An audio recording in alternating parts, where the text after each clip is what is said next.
Now that we are well into fall and winter is quickly approaching, the days are getting shorter and running in daylight is becoming harder. Oisel's premium reflective collection is designed with runner safety in mind. Both highly visible in the dark but subtle in the daytime, thanks to the tonal reflective print that only shines bright when reflecting the light. From tights, shorts, jackets, and tanks to accessories like hats and gloves, with Oisel's reflective collection, you can stay safe and stay seen. It is dark here in Cleveland where I've been running, so I just love Oisel's reflective collection. I'm a big fan of the firecracker tights. The bird pattern is so cute, and they look all over sparkly at night. To check out the firecracker tights and the rest of the reflective collection, go to oisel.com/collection/reflective, or even easier, click the banner link at the top of the Hear Her Sports website at hearhersports.com.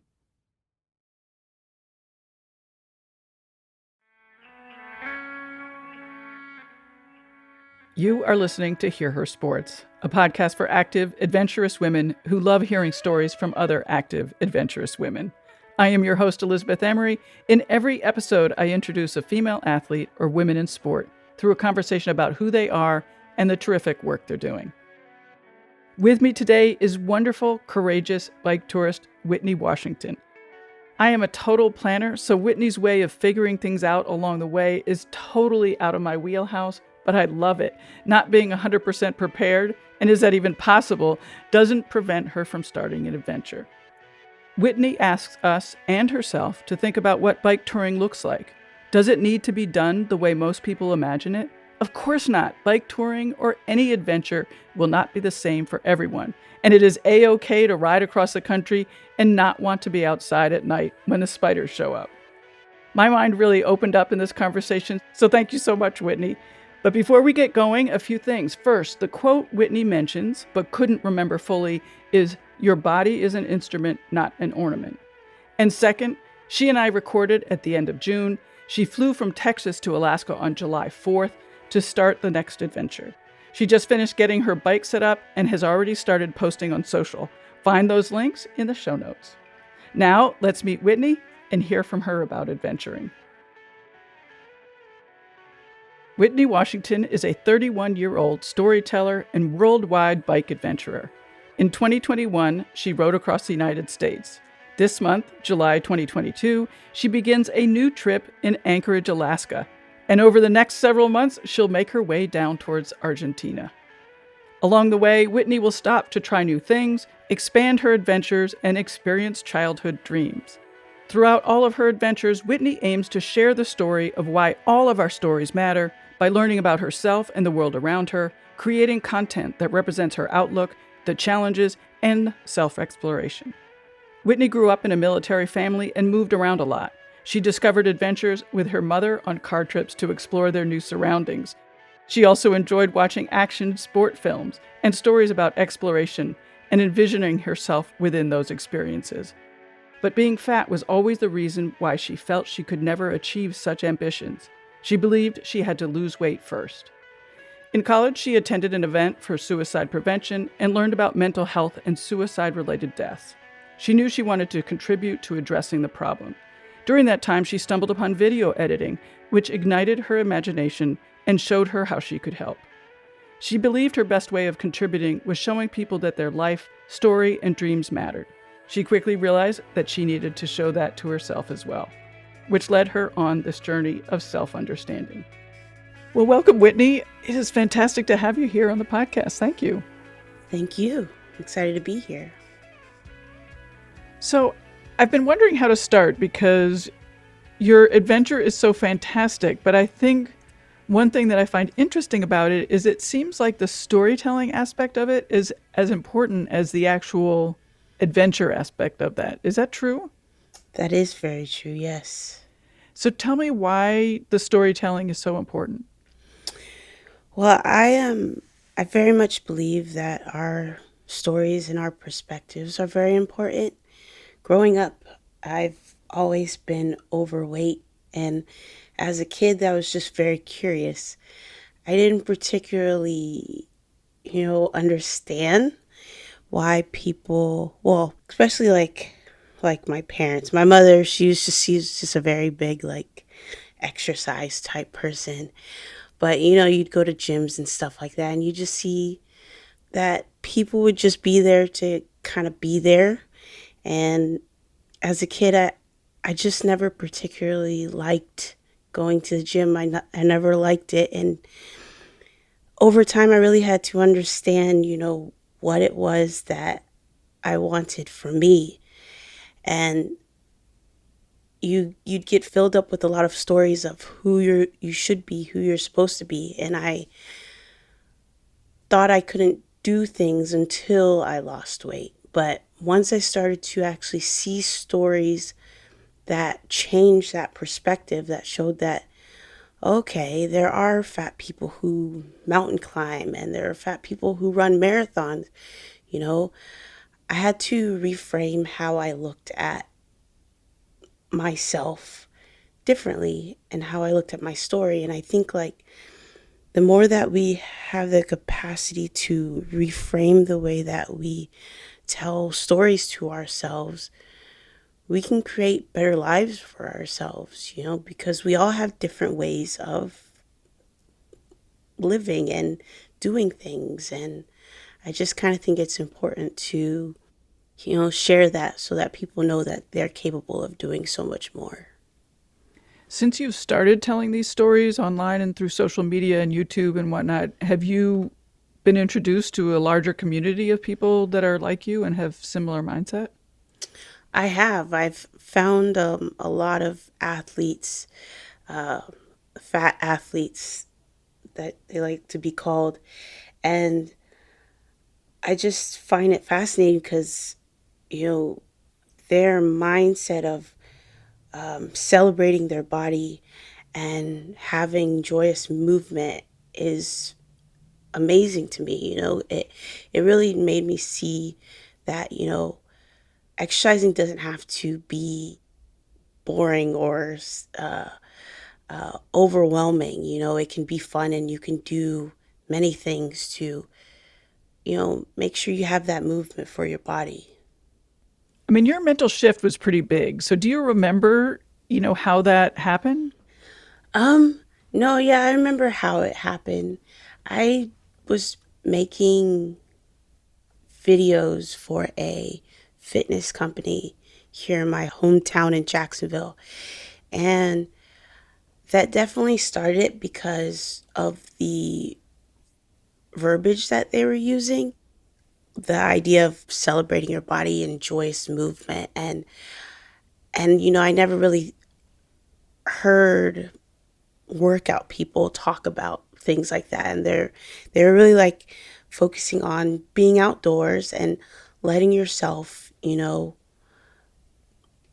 move outdoors with fun. And that started me towards looking at my body differently and moving my body differently. And then I started to find different stories through hiking and bike touring. And at first I was like, oh, that's not for me, but it's really cool. Like maybe when I lose weight, I could try that.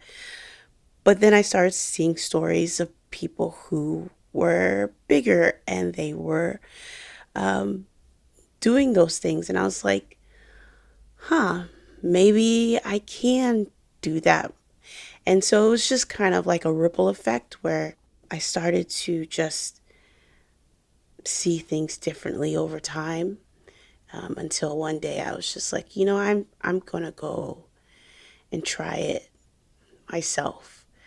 So, I love that you talk about that because one of the things I like talking about on this podcast is, there's definitely this vision through marketing and whatnot of what an athlete looks like. And there are mm, very few of us who look like that person. And, it's, I think it's so important that we discover that everybody can move and enjoy their body. And I also think it's really interesting finding that your body has a function changes everything or can mm, change everything. yes.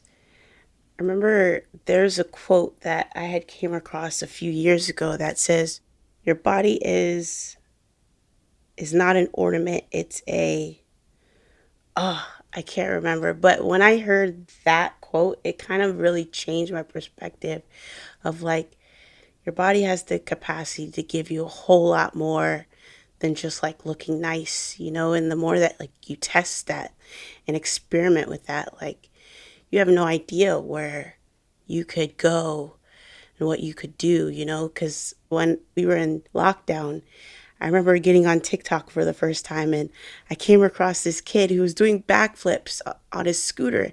And it was a big kid. He had to be over 200 pounds, and he was backflipping on his scooter. And like seeing these stories really does like show you like we really do not know the capacity of the human body like we think we do, and stories really do have that ability to just change things rather quickly because it just shows you right there. Right, sure. Yeah. Do you know where your sense of adventure has come from? Because it's interesting because, you say that you weren't into the gym, but it seems at least from the outside that very quickly you went from, saying you don't like the gym to riding across the country. Yeah. I mean, like, I grew up in a military family, so we moved around a lot, especially when I was a kid. My mother, she loves driving. And so, especially when we lived in California, she would just put us in the car and we would just drive places. And that's definitely where that birthed from. And I just always had that curiosity of wanting to experience things and see things. But I remember at a very young age, I want to say probably in elementary school, that video game Tony Hawk Pro Skater. I just, I love that video game. And I was like, I want to skateboard, but you kind of get told, like, yeah, you can't do that till you lose weight type of thought process, but I just always loved that. And I always loved extreme sports. I loved that part of the Olympics. And I was like, when I lose weight, I want to do extreme sports, So once I did start seeing actual people who were doing it, who had the body size that I had, I was like, I'm gonna just go figure it out. And that's just been my motto for now. It's like figure it out and we'll improve along the way. So I love that. I mean, to me, that's what adventure is, like sort of willy nilly going out and, who cares what happens. exactly. When your mom went out driving, did she have a route in mind or you guys were just going out? Oh no, we would just go out. She'd be like, "Okay, I want to go to Palm Springs. Okay, I want to go to San Francisco." We just keep going throughout California, in the neighboring states, and that was that. We would just go on our small little adventures because my dad, he was always on the ship, so we would just, yeah, we would just go explore. Cool. Well, let's get to your first big adventure, which is the trip across the United States, Mm. and you rode your bike. Can you, I mean, what was it like? Just, I don't know. Like, how did you plan that? How did you start? How did it occur to you to do it? Mm. So during quarantine, well, actually before quarantine, no, technically, even before that, I had been wanting to go on like some kind of long distance trip. And like I had been telling my friends this for several years. At first, I was like, I'm going to skate across Europe. And then I was like, I'm going to kayak across America. It was that kind of rhetoric. Like, I'm going to do this. And my friends were like, okay, that's cool. And then, like, at the beginning of 2020, my friend sent me an article about the Great American Rail Trail. And it's like a trail that goes from one side of America, DC, to Washington State. And I was fascinated because not only are they building that trail, I just didn't know bike trails existed.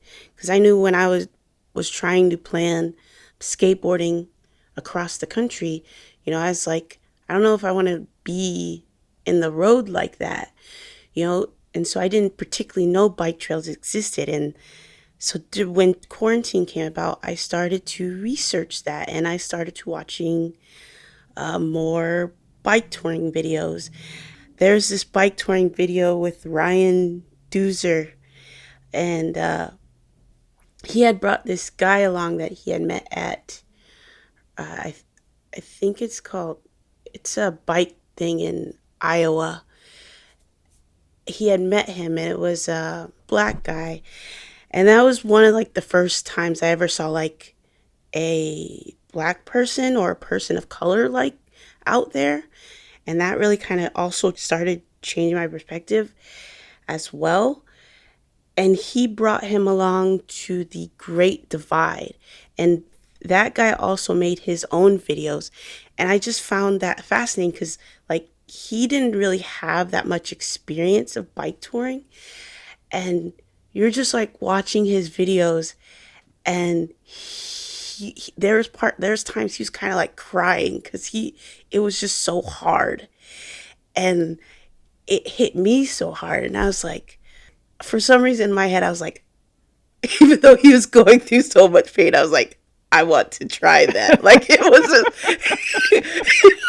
was like I want to be out there. I want to try that. And there's like this one video where he was like, okay, I'm almost at 100 miles. I'm just gonna keep going.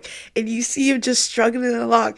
And he got to 100 miles, and it was just so heartwarming. And like I remember even on my trip, I there was a day where I was like, oh, today is the day I could do 100 miles. And I went out to set out on the goal. I didn't reach 100 miles. I got to like 87 because it was getting dark and it would have been really stupid to keep going. But, it was just really inspiring to like see that story. And it kind of like when February of 2021 came around, I just said yes. I was like, I'm going to go out on this bike tour and figure it out. And I think I had like $200. And no, I had a little bit more than that. And I had gotten the gear. And so by the time I was about to leave, I had like $200. And like, it's like, we're just going to figure it out and see how it goes.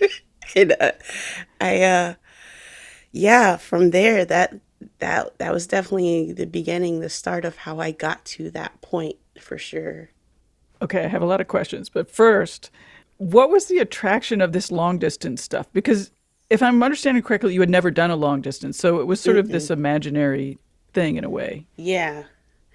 I think it was because of working with that fitness company. I started to really learn about the outdoors, and like I had started like watching like through hiking videos and stuff like that. And I was like, that was the beginning of me wanting to really understand what my body was capable of Mm. and if it was possible for me to do something at this point. It really started to frame the story of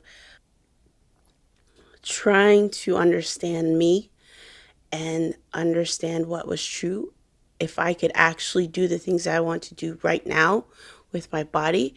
And so I thought like through hiking was just one of the most like fascinating things. It's just you and your body, but it always kind of seemed so unattainable for the longest time. And then like skateboarding, I originally I never wanted to like skateboard across America. I wanted to like go somewhere else, but that still seemed unattainable. So every time I was like bringing up all these different things, it just, even though I wanted to do it, it just didn't seem accessible at the time. But once I did get back on my bike, I was like, this makes sense. I can make this happen. I'm going to figure this out. And I think also too, it was that idea of, at the moment, I had no desire to like do small trips. I just wanted to be out there and figure it out. And I think that was one of the biggest thing. It was like something that I would have just been out there, figured it out over time, because it would have been an extended amount of time to let me grow and fail and try and do over and over again. And I think that was one of the biggest reasons why like a long distance trip was a lot more interesting to me than something short. So I think you made the wise choice. I think skateboarding across the country would have been would have been something else. I agree. I don't even know how to skateboard. So, Well, let's go back to the details of the trip because, you have $200. You haven't ridden that much. You haven't backpacked that much, tent camped that much. not at all, actually. Like, I mean, it's just so amazing to me because there are so many people who have experience in all those things and are still hesitant to make a trip like that. So what got you out, and tell us more about how, like, what those first days were. So, I think the biggest thing that got me out there was just fascination. And now, I know more about myself now. One of the biggest things is I just have always had a desire to travel, and it was such a accessible way for me to see more. But like, yeah, like the beginnings of the trip was very difficult. It was extremely difficult. My father, when he had brought me to the Amtrak station, he's like, your bike it is quite heavy. And I'm like, it's fine, I have everything that I need. you know and so in the beginning stages, like, my bike was indeed very heavy, and it made life very difficult. But I had come across some amazing humans that had brought me to their home and helped me sort through all my stuff and send stuff home, and brought me back to the trail so that I could keep going. At what point did that happen? I want to say, like, maybe like the second or the third day. Early on. Okay. Yeah, cuz like, yeah, it was because it was already hot out there, and my bike was really heavy, and I was like pushing my bike. And so they were on trail walking. Some of their friends were in town, and they just came across me because I was getting on and off of my bike, and they were just like, you need any help? And I was like, no, just my bike's really heavy. And he went to hold my bike, and he's like, this bike is extremely heavy. And he's like, I don't know, because he's a dad, and he was like, yeah, I don't know if I would let my daughter keep going with this bike. He's like, please just let me help you. And I was like, okay. And so him and his wife, and then like the two friends, they helped me push their bike back. And for some reason, I just trusted, and they were the sweetest, most amazing humans. And I stayed at their house for like, I want to say a good week, figuring out all my stuff, sending stuff home. And then there was a tent that somebody had sponsored me with, and then they brought me back to the trail. And from there, I had to keep figuring out. And definitely at the beginning of that trail, like, looking back, that trail definitely helped condition me, because by the time I got done with the CNO and the Gap, I was able to do a good 30 miles. In the beginning, I could only do like 2-3 miles a day, and so even though at the time I was like, I don't like this trail, it's so lonely, there's so many bugs, because the cicadas were out in swarms or they're like dead all over the place.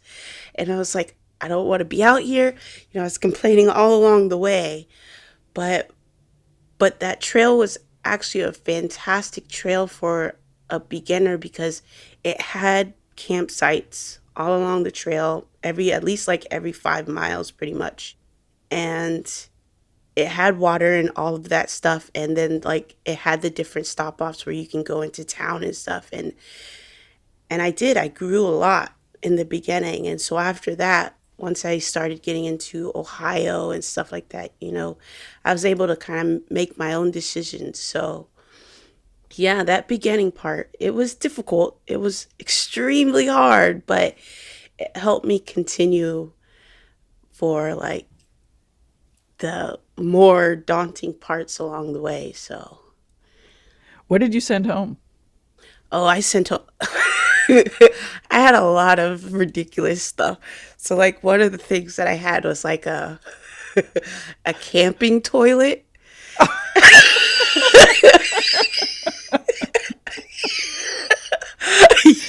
I was prepared. That just sounds heavy. Yeah, it was like it's a little collapsible plastic camping toilet, and I had it in the back. I had a Oh my lot of gosh. stuff. I had like uh I was like, I'm not I was like, I'm gonna make a podcast. So I had a lot of my film gear with me. I Wow. had a lot of stuff that I just ended up sending home because especially myself as a filmmaker, I thought I was gonna film a lot more, but it was hard and I needed to adjust. I needed to let myself get used to it. And so in the beginning, I really didn't film often. I just let myself learn and complain and figure it out and just focus on that because, you know, I had to let myself adjust. But then what was worse was I later ended up sending my sleeping bag home, which was the stupidest idea because I was like, it's the summer, it'll be hot. No, it wasn't in a lot of places, and so I'm like wearing all my clothes in my tent. And yeah, it was definitely a learning experience along the way for sure. I expect you learned what to take for this next trip that you're planning. Oh, absolutely. Now I assume I'm like, there's this, I'm looking at my stuff and I'm like, am I not even taking enough? Like, one of my bags is almost practically empty, but in general, I know what I want to make sure that I have. And I know like one of my bags is practically empty because I'm going to have a bear canister. So the food's going to be in that Sure. and stuff like that. So, but yeah, it's definitely a lot less than than it was when I first started that other day. So, Right. So, what were your days like on that first trip? Like, you would wake up and then what? yeah, I would wake up, collapse my tent and my campsite, and I'd just get on my bike and I would ride because usually at night I would figure out where I was going to go the next day. And so as the days went on and I became more ambitious, I would go, okay, I'm going to try to ride 30 miles. I'm going to try to ride 40 miles. I had to make sure that I stayed realistic depending on like the terrain. So like for example, I was going to longer miles in like Iowa, but then because everybody before Iowa, they were like, yeah, Iowa is flat, it'll be easy. Iowa's not flat. Iowa has rolling hills and they're aggravating, so like I had to like adjust and be like, yeah, right now you're probably not going to do 50 miles. You need to just get through the Iowa hills and the Iowa heat and the Iowa humidity to get to the next place that you're going. So I'd plan all of that stuff out while I'm in my tent, and in the morning I would just get going. I'd drink some water, and then I would eat something maybe a good hour in. Um, Maybe if I decided to stop somewhere, there was a point where I stopped carrying so much food, and I'd kind of just either I'd have enough food for the day, or I would just stop somewhere along the way. Yeah, that was definitely like how I got started with my days, just getting up and going for sure. Did you know where the places were that you could stop and get food and stuff like that? Was that marked on your navigation tools, whatever you're using? Yeah, because for the most part, most of the places along the route were in like populated cities and towns. So I wasn't too far away from everything. It wasn't until I got to maybe like Nebraska, maybe even like the western side of Iowa. You could argue that too, because the western side of Iowa kind of gets desolate at times, where you had to make sure that you kind of had enough. But for the most part, I would make sure like I could at least ride to a certain destination where I knew that I would have shelter and I'd be able to get food. And if I needed to get more water, I could get water. So I'd plan that out for sure. And once you got to the place where you were going to spend the night, how many hours were you spending there and what did you occupy your time with? So usually I would make sure, because I never wanted to ride at night. So I usually got up every day around, I want to say between 6 to 8 a.m. So depending on how far I'd go, I'd get to the place that I would be staying maybe around between like 1 to 3 o'clock. So it was always in the morning. And so it depended on where. So like you had like the warm showers, and warm showers where those were people's homes that would take you in. And so you'd get there and you'd shower and then you can have conversation and talk. But then if I was like at camp, I'd set up camp. If there were showers at the camp, I'd take shower and just go and look around my surroundings. And then I'd probably go in my tent because I'm not really a bugs person, and there'd be bugs, and so I would probably go in my tent and just chill out. This time around, what I learned is having a tarp, being able to set up tarps so that if there's sun, won't get roasted by the sun while I'm in my tent. So making sure I'm packing that this time around. But yeah, I just chill in my tent and maybe edit some stuff, or I'd go on social media or maybe watch something. I tried not to sleep if I could help it so that I could sleep through the night, or I'd like call my parents. So that would be the main things.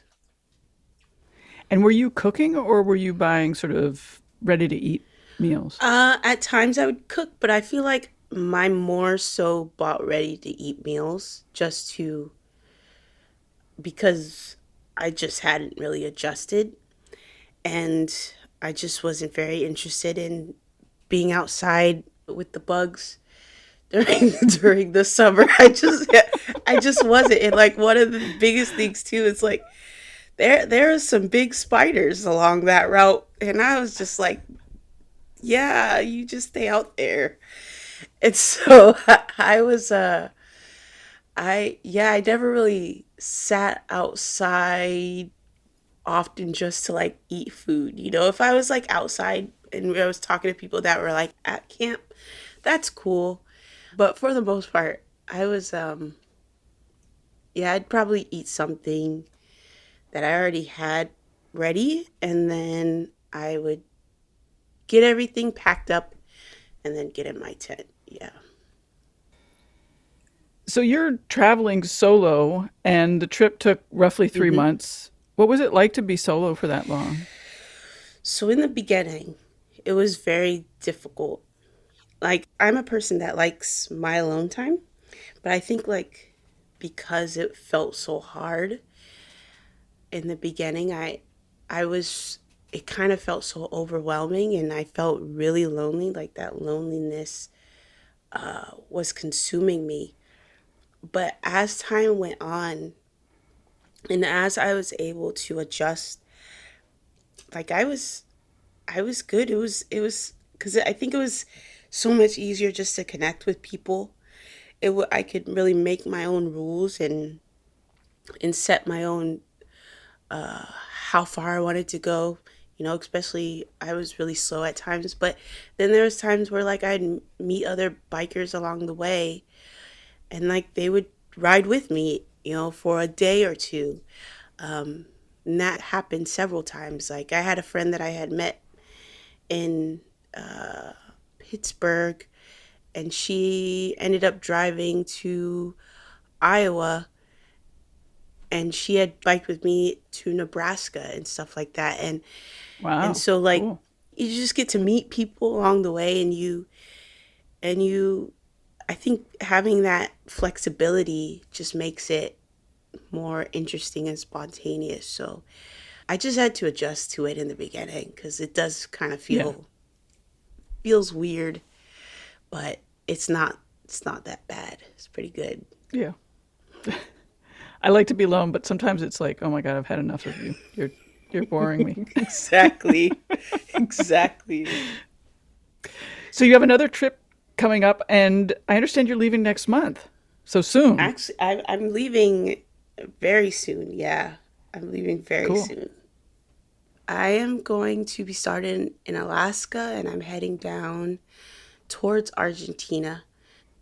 Right now it's very open. You know, I might go all the way to Argentina. There's been a lot of signs that seems like I probably might go all the way to Argentina, but definitely I'm just going to flow with the road and see where the road takes me. I found a lot of comfort. There's this girl who is currently biking around the world and she's been biking around the world since 2011, and I just find it fascinating. Like, she's gone to every continent and I'm like, yeah, I just want to travel the world. That's just always been a dream of mine, and the bike has given me the accessibility to do that because all I have to do is just pedal and continue on, you know. And one of the biggest things for myself is I just want to enjoy the experience. Last year, I feel like I put so much stress on myself because you have all these rules of what a bike tour is. You have to bike every mile. And in the beginning I was like, yeah, I'm going to do that. But then I was like, no, I don't feel like always doing that. You know, there are times where I want to enjoy. And there was like in the gap from Pittsburgh to where the gap starts, there's like this train that takes you up this hill. Apparently, it's like a really beautiful train. And I chose not to take it because I needed to bike up the hill. And I was like, you know, this time I'm going to do the things that are interesting to me. You know, if I want to take the train, if I want to take a ferry, if I want to, you know, catch a ride with somebody, I'm going to do those things. Because at the end of the day, 75% of the time I will still be biking, you know. But I want to make sure that I let myself just exist out there and have fun, you know. It's not all about just cycling, it's about existing. And so that's what this trip is about. As well as, you know, I want to experience a lot of my childhood dreams. I'll be on the West Coast and I've already pinpointed some places. I want to learn how to surf. So I'm going to be doing some surfing lessons along the way. I also want to learn how to like slack line and eventually high line. I just find that so fascinating and I just want to at least try it once. So, you know, I'm going to capture those stories, especially, you know, wanting to just show that we are a lot more capable as we are just figuring out how to do it in our body that we have right now. So, those are the stories I'll be telling for sure. Yeah, talk about how you're going to share those stories and sort of the details of recording them and like what are the logistics of all that? Sure. So, last year towards the end, I started getting a lot better with creating videos. I had a 360 camera that I didn't use for like half of the trip, but once I did start using it, I was like, this is amazing because it's just such a easy to use camera that I could just export in vertical or regular video format. And I started just making these little stories of the adventure. And what I'm planning to do is just creating series of the different experiences that I intend to have along the way. So I'm gonna have the bigger experiences of like learning how to surf and hopefully learning how to skateboard officially.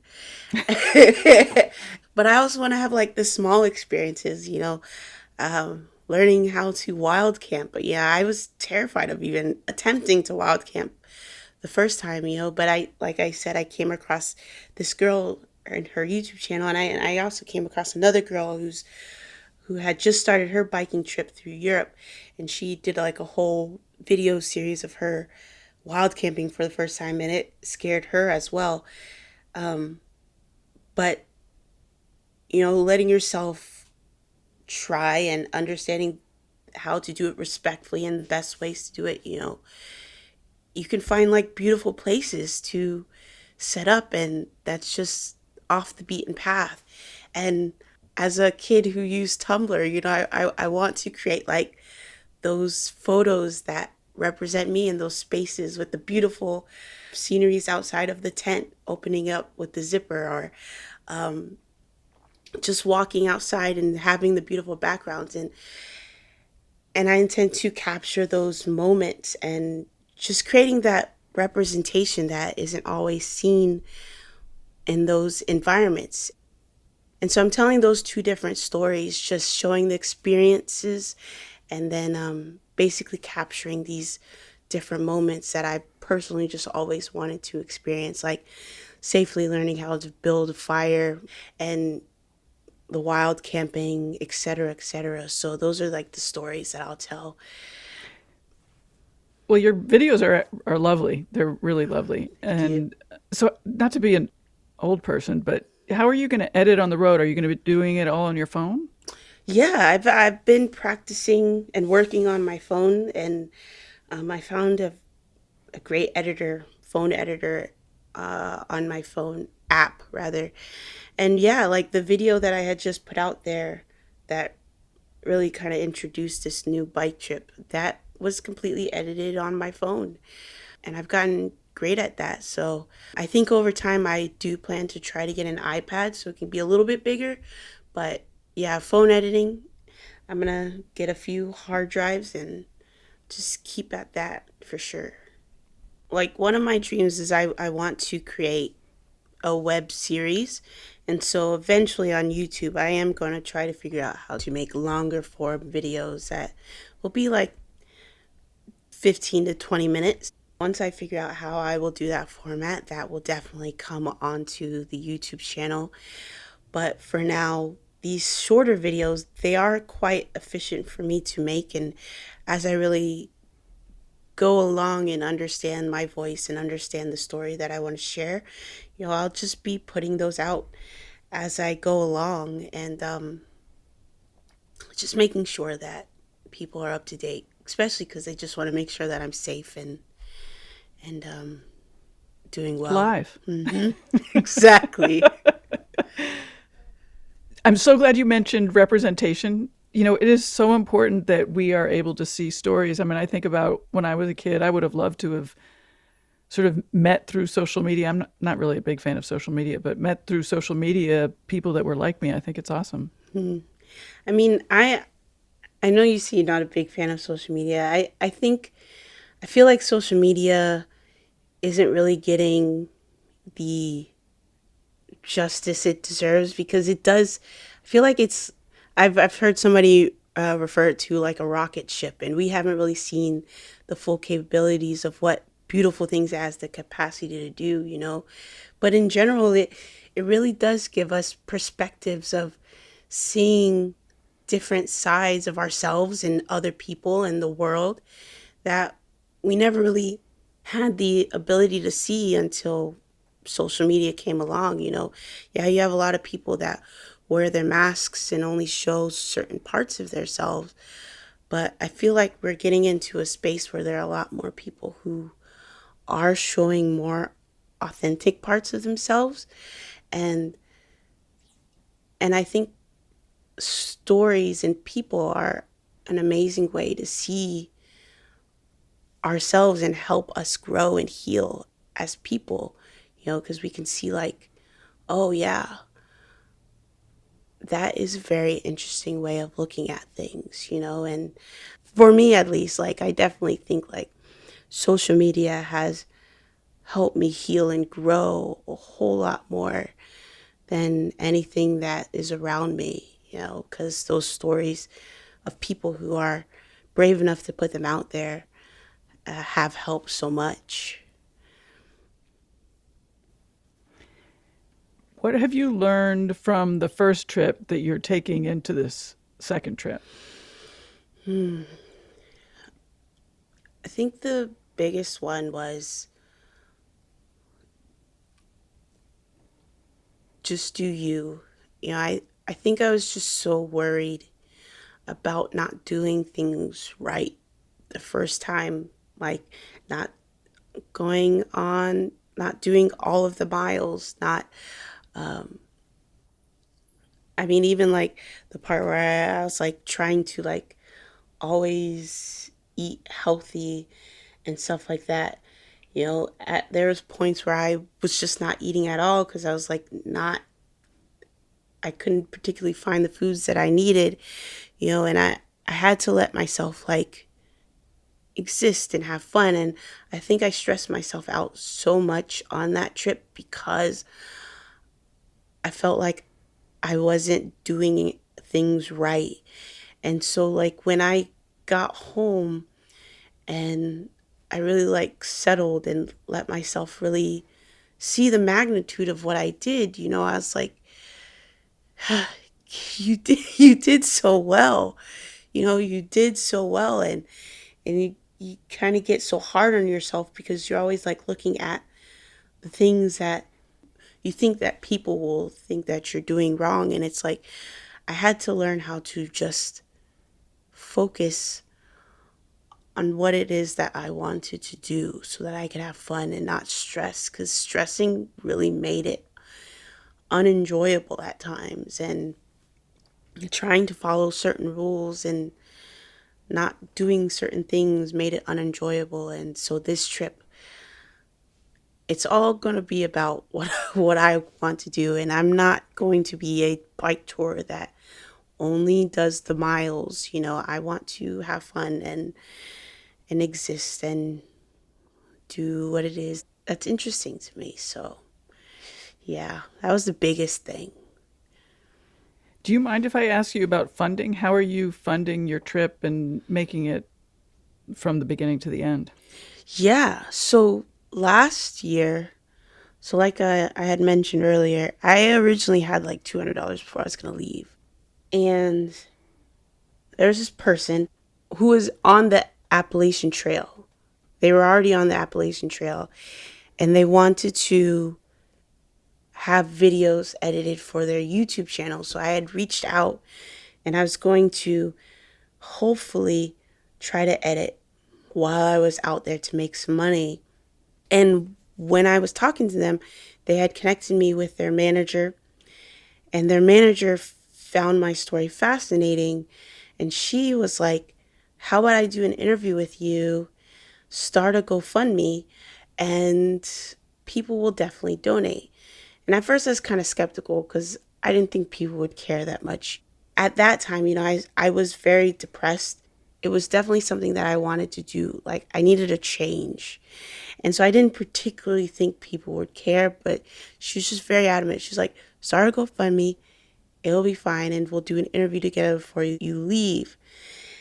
And so I did. And the way that my social media just grew after that interview and the GoFundMe grew was just quite fascinating. Like, for the longest time, I definitely would bring down myself. And that was another thing that I learned from my trip, to just understand, I'm doing okay and I do matter, and I had to I had to learn that, and people really did care about my journey. People really did care about the adventure, and they would DM me and they'd tell me how much they just enjoyed seeing the posts. And so like GoFundMe was one of the biggest ways that helped fund the trip.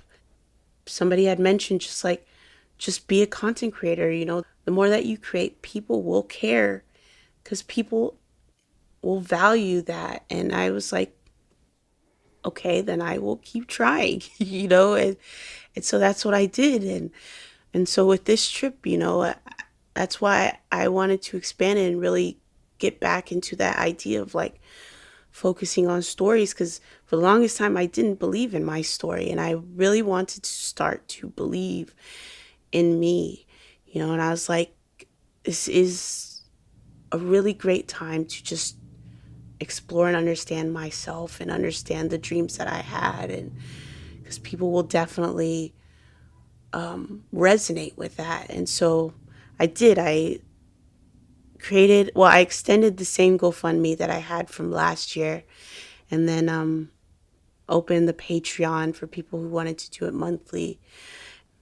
And then I've done some editing work since I've been home. So, yeah, those are the main things that are funding. But yeah, Why do you think people resonate with your story so much?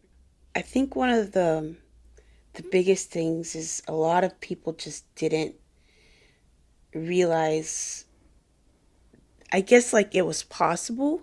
Because I kind of get like the same kind of comments how are like, I've never seen a fat person before, like in the different terms that they would say, but like, you never seen a fat person before doing that kind of thing, or never seen a black person before doing that kind of thing, or it was just these things that made them curious to want to know more about it. And then from there they were like, you know I've never thought I could try this. And I'd get DMs from people that are like, I just had surgery, and watching your videos has made me want to get on a bike and figure it out. And I was like, do you have any bike recommendations? And I would just tell them like the bike that I had, at the time. And I think a lot of it was just people were just they were resonating, and they were just very curious about something that they never really like experienced before. Like it just wasn't something that was the norm for them. I think it was just something that showed them like, okay, maybe you could do more with yourself if you wanted to. It also seems like, the name of your project, Recapturing Life, it's sort of, yeah, we have to take advantage of what we have here Hmm. and the time. Sort of Exactly. goes back to fundamentals in a way. Absolutely. Like that was one of the biggest things. Like, you get to that point where you're like, okay, this doesn't particularly make sense. So if it doesn't make sense, then what does? And you're like, let me just go figure it out and understand what's true about me. I was told this one thing, but then I'm seeing these things, and that kind of debunks everything that I've ever known. And I was like, let's just go and create and live what's true for me, and that will become my life. And yeah, that was the biggest thing for sure. I've read a couple times that you've said that you wanted to come up with a new vision of what your life would look like. Mm, yeah. Like, what was that thought process, and how did you, because like what you said, it's a mind shift. We've been told these certain things, and that, oftentimes we get sort of in a pattern, Mm, and then to find a new life means breaking patterns. yeah, exactly. Breaking those limiting beliefs. And that's for sure what I intend to do, creating the life that I want to live, basically, and like, for me, I know that since I was just a kid, that I was just always fascinated with like extreme sports and adventures and stuff like that. Like, I just want to be someone that my body has the capacity to get me to anywhere that I want to go. I want to be able to be strong enough, and I want to be able to think well enough, and I want to be able to be grateful and respect who I am. And I'm like, over time, just mold myself into a person that I guess is self-sufficient, warm, and loving. And I just want to be an overall caring person, and who can help whenever I need to. And I think like the biggest thing is, you have to start with yourself to be that presence in the world for others over time. Do you have goals for this trip, or goals long term? Hmm. I have like small goals, you know, like I do still have my goal. Like I'm actually doing 100 miles. Somebody had pointed out, I've done 100 kilometers. So I definitely want to have the 100 miles under my belt as well. But I definitely think the biggest one is just to allow myself to grow mentally and physically and emotionally, allow myself to work through the fears and not allow them to uh, dictate my choices, which was a big reason why I chose this route as well, you know, because I knew like this route was going to obviously have mountains.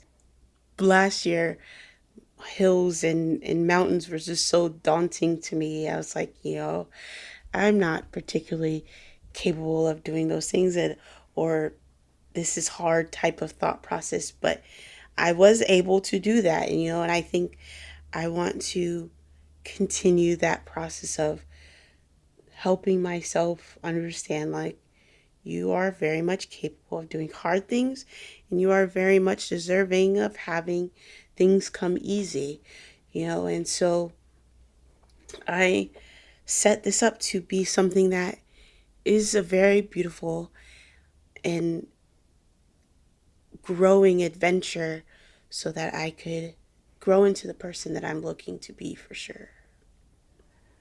I realized when you talked about fears that sort of my line of questioning sort of ignored that you could be afraid or there would be problems. I mean, are you have been afraid? Oh, absolutely. Oh, absolutely. Especially, well, throughout the trip, of course, but I think in the beginning it was probably the worst. Over time, a lot of those fears definitely dissipated. In the beginning, I was worried about so much because I think like people were talking about bears and, you know, you'd worried about how you'd be perceived out there and just worried like if you wouldn't be accepted and just like a multitude of things. And so as time went on, you know, you just had to let yourself continue pushing forward and not particularly allow those fears to keep you chained up and to stop you from like your vision of where you want to be and where you want to go, you know. And so as I kept going, you know, you realize like it's not as bad as you make it out to be in your head, you know, especially because like with people, you know, people were really caring and kind along the way. You know, I'm sure there are a lot of terrible people that I possibly bypassed, but for the most part, you know, I met a lot of really caring people, and a lot of that anxiety that I had around that definitely withered away over time, you know. So I for sure, especially now, you know, this new trip, you know, the bears definitely come back, but it's really just trying to understand like making sure you don't allow yourself to be so overwhelmed or so afraid that it dictates your actions where it does end up getting you hurt in the long run, you know? So I'm just trying to make sure I'm focusing on keeping myself safe so that I could have a great experience. I think what I really am impressed with is, you know, obviously you're doing your research. You're not going into this totally blind, Oh, yeah. but you know, you're also not getting so nervous about every possibility that could happen that you end up not going at all.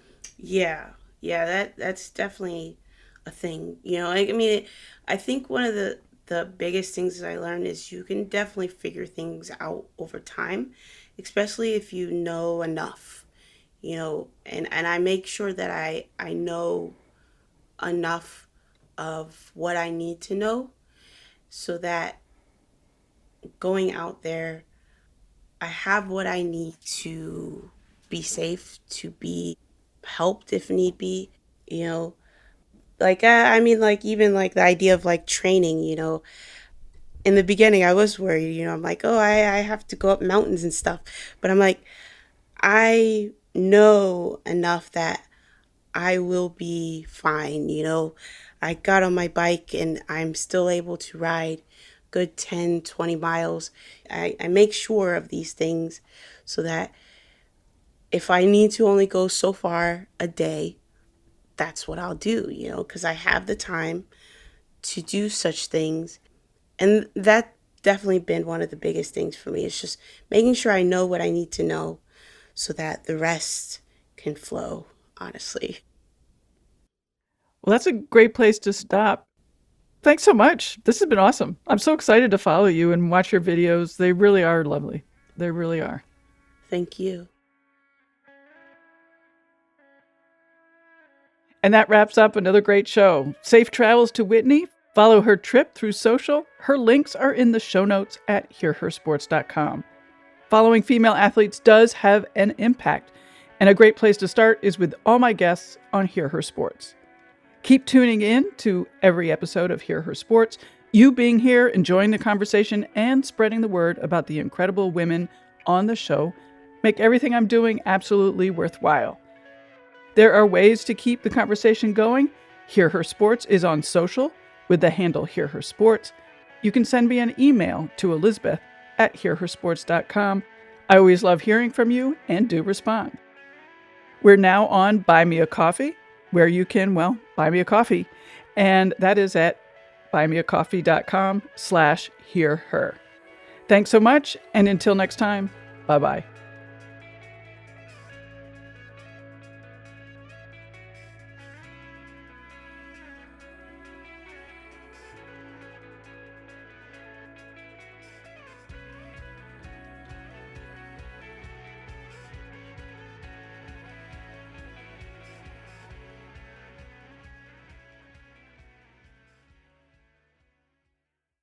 Have you ever wanted to know how to win a Formula One Grand Prix? I mean, really know. Know about the driver tactics from the cockpit, the strategy calls from the pit wall, and even the mind games in the paddock. There's a lot more that goes into winning a Grand Prix than just 90 minutes of racing. So every week on the F1 Strategy Report, we're taking a deep dive into the decisions that shape every result. Hey there, my name is Michael Laminato, and every week I'm joined by an expert guest from the paddock to talk through the big calls that won the race and the missteps that resulted in bitter defeat. Before every race, we'll look back at the previous year's result and consult the current form guide, and we'll be in your feed after every Grand Prix dissecting the outcome and what it means for the championship. So for your regular hit of Formula One analysis, subscribe to the F1 Strategy Report wherever you get your favourite podcasts. The Strategy Report is a Beer Mogul podcast on the Evergreen Podcasts network.